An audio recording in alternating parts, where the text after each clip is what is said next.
God renews strength in the morning, but only if you ask like this. The morning doesn't begin when the alarm clock rings. It begins when the soul awakens to the one who governs the day. There is a sacred silence in the early hours, an invisible space where spiritual decisions are made before any word is spoken, before any step is taken. It is in this place that many awaken physically, but continue sleeping inside. And it is precisely there that weariness settles in, not only in the body, but in hope, in faith, in the courage to continue. There are people who have slept for 8 hours and woke up exhausted, not because their bodies haven't rested, but because their souls haven't been renewed. Scripture declares that the Lord's mercies are renewed every morning. This means that spiritual provision is prepared even before you open your eyes. Reserved strength, set-apart grace, aligned direction. But it also means that this renewal is not automatic. It is offered, not imposed, available, not forced. The morning reveals a profound truth. Who you seek first determines where your strength comes from. There are attacks that don't begin at noon, nor at night. They begin the exact moment you wake up. Heavy thoughts, a feeling of heaviness in your chest, memories that drain energy, worries that present themselves as urgent.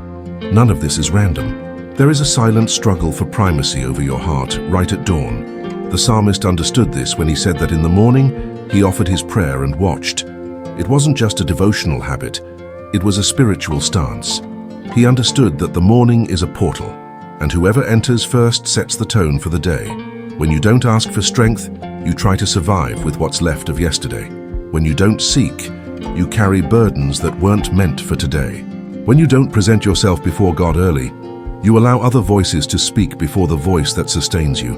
God renews strength in the morning, but he does not ignore the attitude of the heart. The word says that he gives strength to the weary. Note, not to the distracted, not to the self-sufficient, not to those who trust in themselves. He gives strength to the weary who recognize their limitations, to the weak who do not pretend to be strong, to those who understand that starting the day without God is carrying a burden not designed for human shoulders. There is a difference between waking up and becoming aware. Waking up is opening your eyes. Awakening is aligning the spirit. Some people wake up and immediately surrender their minds to the noise. News, messages, demands, comparisons. Others awaken and surrender their souls to the source. These people don't ignore the day's challenges, but they don't allow them to govern their inner selves. The psalm declares, "I will seek you early." This phrase doesn't just speak of timing, it speaks of priority. Seeking early means saying, before anything else I acknowledge my need. Before acting I submit. Before speaking I listen. The strength that comes from God is not just energy to do more things. It is stability to avoid crumbling when things don't go as expected. It is clarity amidst confusion. It is peace that doesn't depend on favorable circumstances. Many people ask for strength as if pleading for help at the last minute. But the strength of the morning is different. It's preventative, not an emergency. It prepares the inner self before the battle presents itself. It strengthens before the wear and tear. It sustains before the pressure.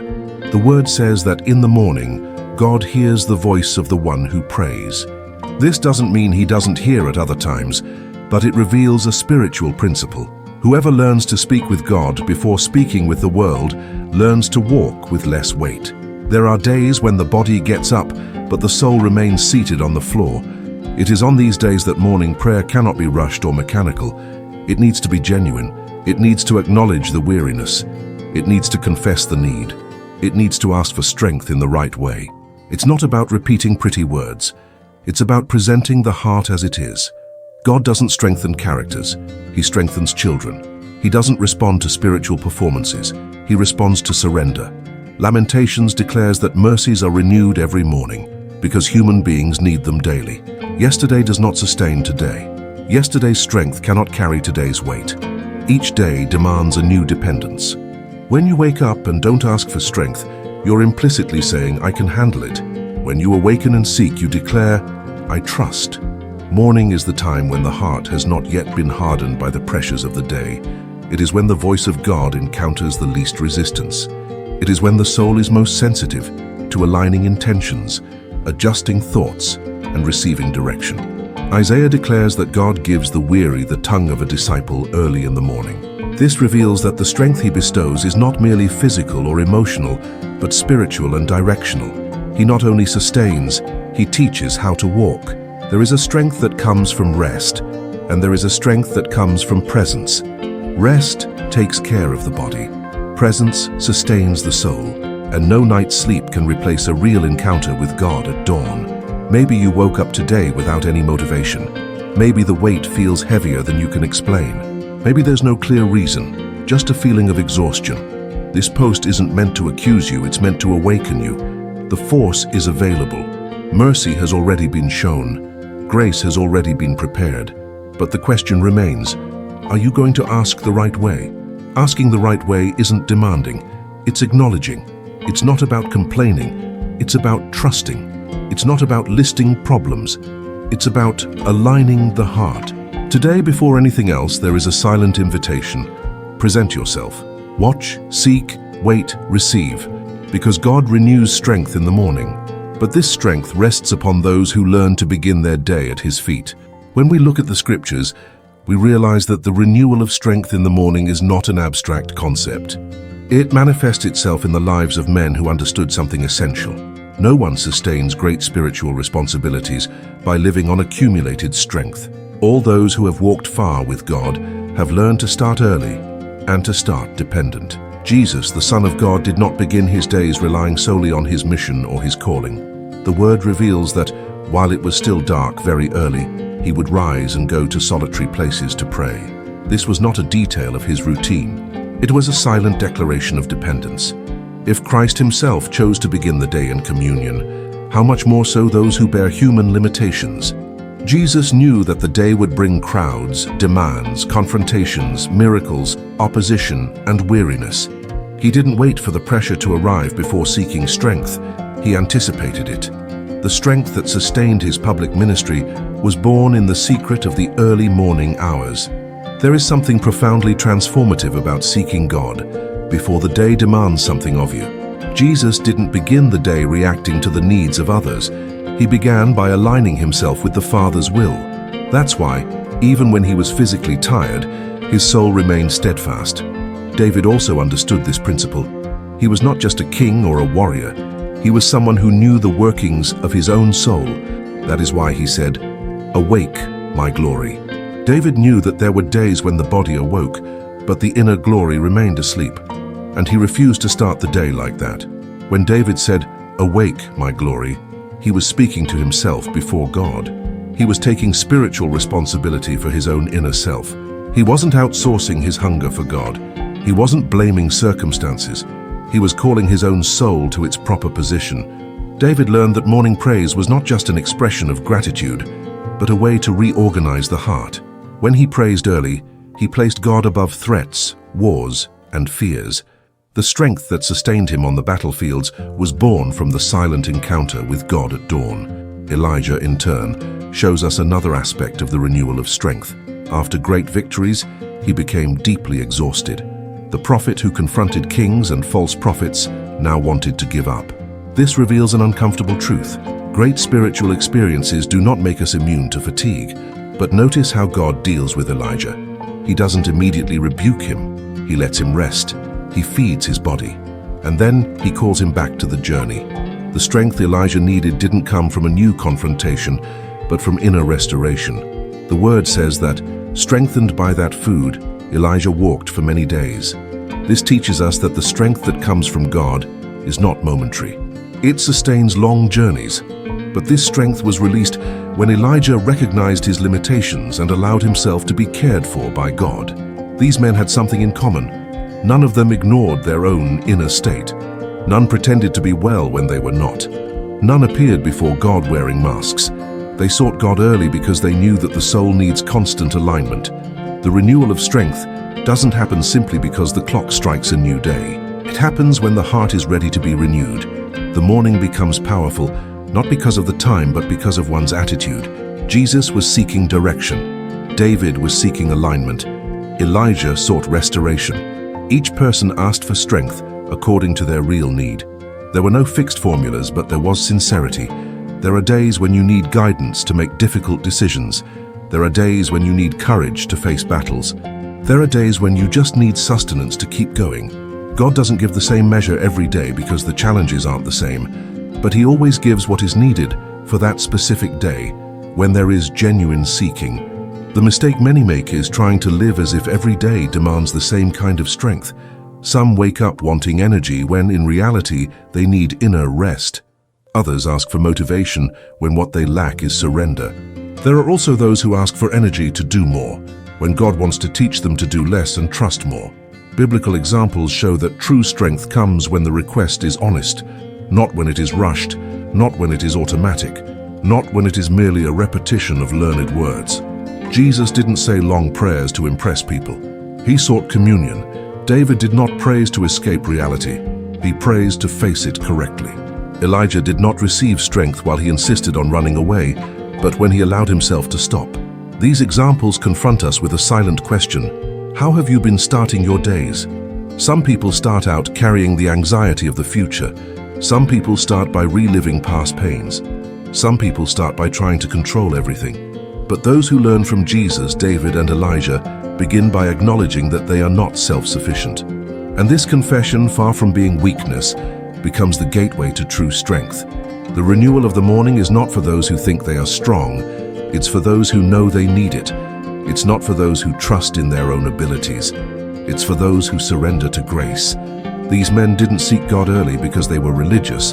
They sought Him because they knew that, without it, the day would consume them from the inside. The strength that comes from God doesn't eliminate challenges. It prevents challenges from eliminating you. And when you learn to start the day this way, something changes. The circumstances may be the same, but your inner self is no longer governed by them. There is a quiet stability, a confidence that doesn't shout but remains. This passage teaches us that it is not the size of the challenge that defines burnout, but the absence of renewal, and that the morning is not just the beginning of the day, but the daily opportunity to realign the soul with the source. Before we continue, I want you to stop for a few seconds. Don't move forward yet. There is a specific reason why you have arrived here in this prayer. God doesn't restore strength in a general way. He touches specific areas. So I ask you, honestly and without haste, what area of your life needs restoration today? Perhaps it's emotional strength. Perhaps it's mental clarity. Perhaps it's spiritual encouragement. Perhaps it's peace in the heart. Perhaps it's hope after a series of difficult days. Write in the comments a single word or short phrase describing what you are seeking intercession for this morning. It's not for display, it's for alignment. When you write, you acknowledge it. When you acknowledge it, you take a stand. And when you take a stand, something changes inside you. As you comment, this prayer becomes more than just something you heard. It becomes something you've accepted. Now, with that clear intention in our hearts, we move forward. After understanding that morning strength isn't automatic, and after observing men who have learned to seek it early, an inevitable question arises. How does this translate into real life, into the everyday, into the responsibilities that await on the other side of the door? Renewing strength is not a distant spiritual concept. It is profoundly practical. It affects decisions, reactions, words, silences, and even the way you walk through the day. When strength comes from God, it not only sustains the inner self, it reorganizes priorities. Isaiah declares that those who wait on the Lord will renew their strength. Waiting, in this context, is not passivity. It is alignment. It is choosing not to run ahead of one's own soul. It is refusing to begin the day dominated by urgency and deciding to begin governed by trust. Many people wake up in a rush because they believe everything depends on them. This belief, even if unconscious, becomes a constant source of stress. When you carry the feeling that you need to solve everything, control everything, and predict everything, fatigue sets in even before noon. The strength that God renews in the morning is not for you to do more, but for you to do what needs to be done with the right heart. It brings discernment to know what to embrace and what to reject. It brings peace to understand that not every demand is a divine calling. Proverbs teaches that when we commit our ways to the Lord, our thoughts are established. Note the order. First surrender, then clarity. Many want clarity without surrender. They want strength without yielding. They want peace without trust. But the kingdom operates through principles. Practical application begins with a simple yet profound decision. Do not carry today what belongs to tomorrow. Jesus taught this when speaking about anxiety. Each day has its own weight. When you seek strength in the morning, you receive sustenance for today, not a guarantee of control over the future. There is a force that doesn't eliminate uncertainty, but it does eliminate despair. There is a force that doesn't answer all questions, but silences fear. There is a force that doesn't immediately change circumstances, but it changes the way you navigate them. The psalmist declares, "This is the day the Lord has made." This doesn't mean everything will be easy, but that the day is not an accident. It was permitted, it was seen, it was framed within a purpose greater than what your eyes can perceive. When you start the day with this awareness, something changes in the way you react. Words become more measured, decisions more conscious, emotions less reactive. The renewed strength is not euphoria, it's stability. Paul writes that even when the exterior wears down, the interior can be renewed day by day. This reveals a powerful spiritual reality. It is possible to live intense days without losing your inner balance. It is possible to face pressure without collapsing inside. But this does not happen without spiritual maintenance. The prophetic vision for the day is not that you will not face challenges, but that you will not be defined by them. That weariness will not govern your decisions. That fear will not dictate your steps. That anxiety will not fuel your agenda. When you ask for strength in the right way, God not only strengthens you, He guides you. He adjusts expectations. He aligns desires. He closes doors that seem like opportunities but would drain your energy. And He opens paths that, even requiring effort, produce life. There's a difference between a busy day and a fruitful day. The renewed strength you get in the morning helps you discern that difference. Not everything that takes up time feeds purpose. Not everything that seems urgent deserves an immediate response. Isaiah says that the Lord continually guides and satisfies the soul, even in arid places. This means that the strength He releases does not depend on the external environment. Even in difficult times, there is sufficient inner provision to remain whole. Applying this to daily life means learning to pause internally, even when your body needs to keep going. It's learning to take a deep breath before responding. It's learning to remember amidst the pressure that you're not alone that day. Prophetic vision isn't just for big decisions. It manifests itself in the small details, in difficult conversations, in choosing to remain silent, in deciding not to react impulsively, in the courage to say no when necessary. When strength comes from God, it produces a specific kind of confidence. It's not arrogance, it's not control, it's active rest. You do what needs to be done, but you don't carry the burden of results that are not under your control. This passage teaches us that asking for strength in the morning is, in practice, asking for alignment. It's saying, guide my steps, organize my thoughts, filter my emotions, sustain my inner self. And when that force governs the day, you realize something subtle yet powerful. The day may be difficult, but it doesn't consume you. You end it differently than you began. Not exhausted but conscious, not empty but sustained. This is the strength that God renews. Not a noisy force, but a loyal force. We've reached a delicate point in the journey. It's no longer about concepts, it's about attitude. It's no longer about biblical examples, it's about you. There's a question that needs to be asked honestly first thing in the morning, before the day gets tough and distractions take over. Have you been trying to survive on your own strength, or have you learned to be dependent? Many wake up tired, not because the previous day was difficult, but because their hearts have insisted on carrying alone what was never designed to be carried without God. There is a difference between responsibility and self-sufficiency. One builds maturity, the other produces silent wear and tear. Jesus said something profoundly challenging when He stated that apart from Him we can do nothing. He didn't say, a little thing. He said nothing. This dismantles the idea that we can manage our spiritual lives simply by turning to God when everything spirals out of control. Dependence is not a plan B, it's fundamental. When you wake up, what is the first movement inside you? Is it concern or surrender? Is it haste or alignment? Is it an attempt at control or surrender? These questions aren't meant to create guilt. They're meant to raise awareness. Because how you start your day reveals who you've relied on to support you. The psalm describes the soul that yearns for God as a deer seeking water.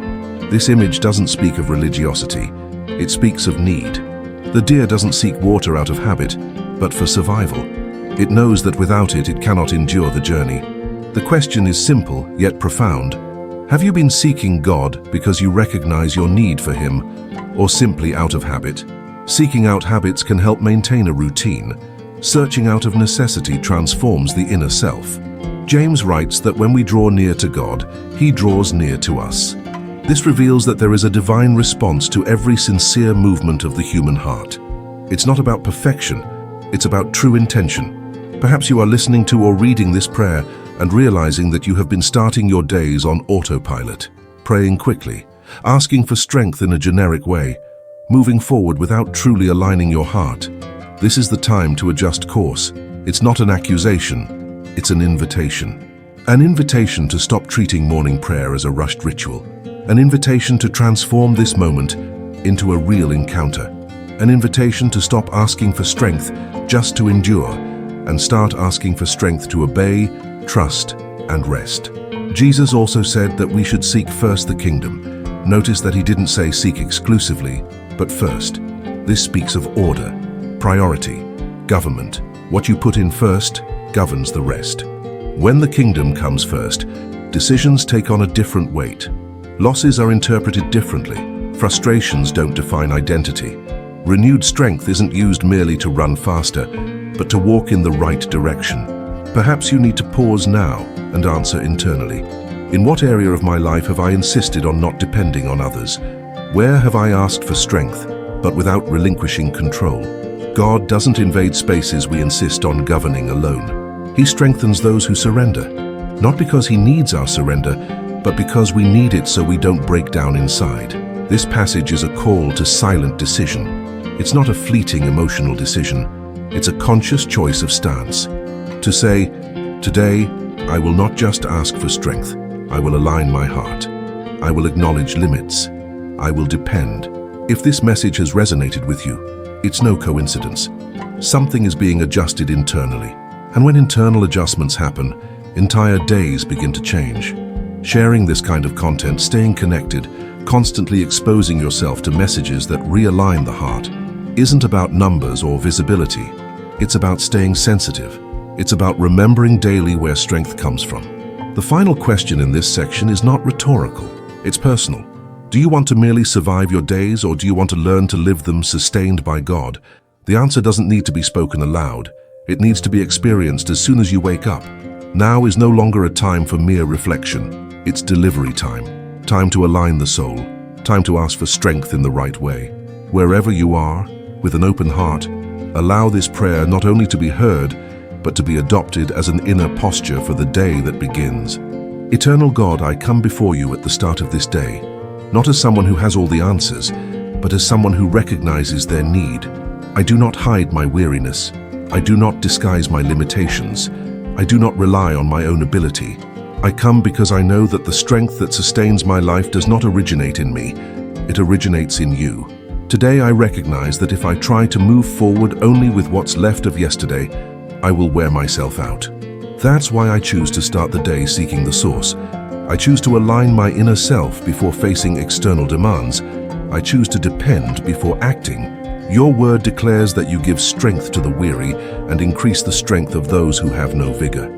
So I place myself precisely in that position, not of self-sufficiency but of surrender, not of control but of trust, not of haste but of waiting. Renew my inner self today. Renew my mind, so that thoughts of fear, anxiety, and burden do not govern my decisions. Renew my heart, so that old frustrations don't dictate my mood or my reactions. Renew my emotions, so that I may not react out of weariness, but walk sustained by your peace. I surrender this new day to you. Every commitment, every conversation, every decision, nothing is outside your knowledge, nothing escapes your care. I do not place upon myself the responsibility of controlling outcomes that do not belong to me. I trust that you guide my steps. Strengthen me in my inner being, not only to endure, but to remain steadfast, not only to continue, but to walk with discernment, not only to resist, but to obey when it is necessary to adjust course. If there are challenges today, may I not be ruled by fear. If there are pressures, I hope I don't lose my clarity. If there is silence, let me not mistake it for abandonment. May your strength accompany me constantly, silently and faithfully. Teach me to recognize my limitations without guilt. Teach me to rest in you without neglecting my responsibilities. Teach me to say no when necessary, and to say yes only to what is aligned with your will. May I not walk anxiously towards tomorrow, nor be bound by yesterday. May I live today with awareness, gratitude, and dependence. May my words be measured. May my actions be guided. May my choices reflect confidence and not despair. I receive strength from the Lord, not as fleeting euphoria, but as daily sustenance. Not as an immediate promise, but as a constant presence.